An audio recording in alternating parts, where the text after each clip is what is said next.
le prophète sallallahu alayhi wa sallam, après la victoire de Badr, eh bien le prophète sallallahu alayhi wa sallam est reparti à Badr.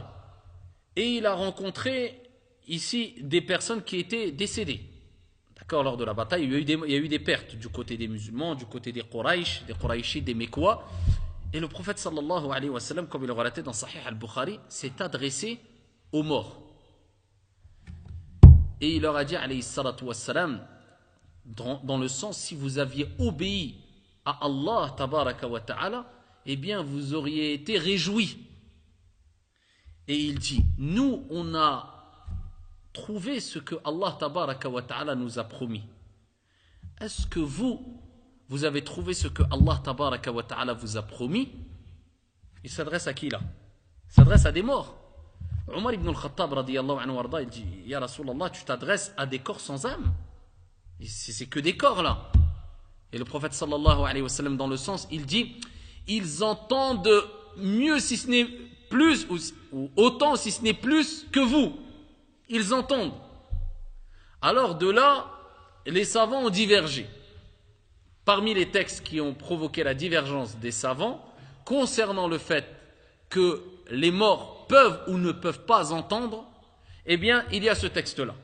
Alors certains savants, et ce n'est pas la majorité, et parmi eux Ibn al-Qayyim rahmatullahi alayhi, d'autres, ils disent que les morts entendent les vivants. Ils peuvent entendre les vivants. Ils ont utilisé ce texte-là, et ils ont utilisé d'autres textes, comme dans le hadith rapporté par Al-Bukhari ou Muslim fi Sahihayn, où le prophète sallallahu alayhi wa sallam a dit que les morts, quand ils sont enterrés, après l'enterrement, eh bien, ils entendent le bruit des souliers des personnes qui rebroussent chemin. Quand on a fini d'enterrer le mort, quand les personnes partent, eh bien, les personnes enterrées entendent le bruit des souliers, des chaussures ou des pas des personnes qui rebroussent chemin. Ils ont dit ça, c'est une deuxième preuve. Parmi les preuves aussi, il y a le hadith où le prophète sallallahu alayhi wa sallam fi sahih a recommandé de passer le salam quand on visite un mort.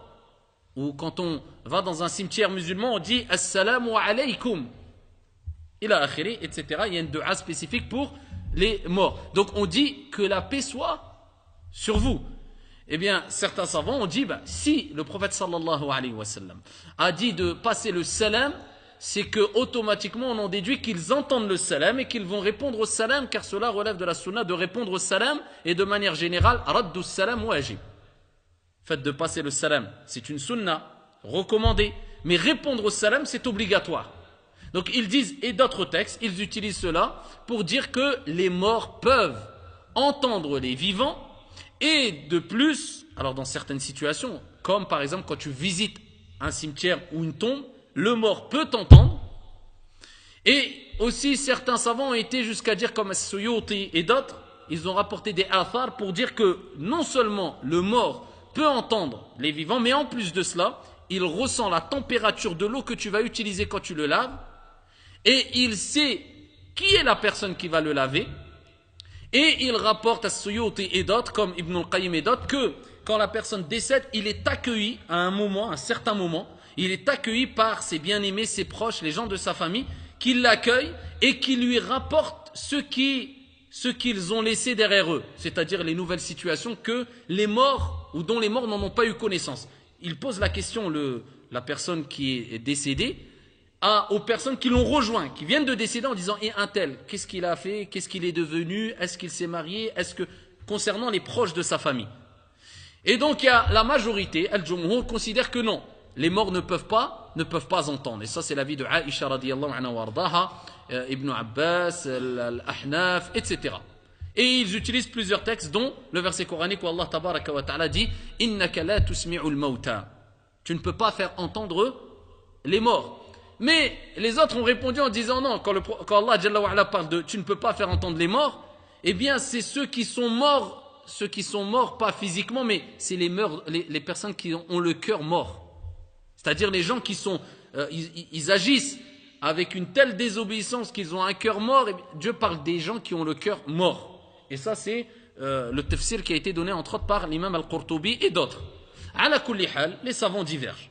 Mais ici on peut savoir que, en tout cas, quand il est rapporté de manière claire dans un texte que le mort, dans une situation précise, entend, là on reconnaît, tout le monde reconnaît qu'il entend.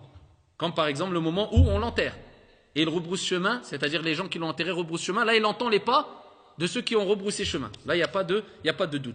Ou là, pour les gens de Badr, ils disent que c'est une spécificité de ce cas-là pour le prophète sallallahu alayhi wa sallam. Allah Jalla wa ala a permis aux morts à ce moment-là d'entendre le prophète alayhi salatu wa sallam. Donc il y a une divergence et il y a de fortes chances, wallahu a'lam, que les arguments de ceux qui ont considéré que les morts peuvent nous entendre soient forts.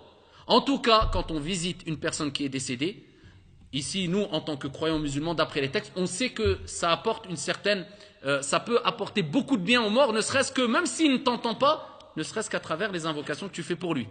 Et cela est bénéfique pour lui. Donc, en tout cas, on peut déduire que, sûrement, wallahu a'lam, le mort ressent la visite d'une personne qui le visite quand il est enterré. Voilà pourquoi le prophète a demandé de multiplier les visites, ici, des cimetières, afin d'invoquer en faveur des défunts, wallahu a'lam.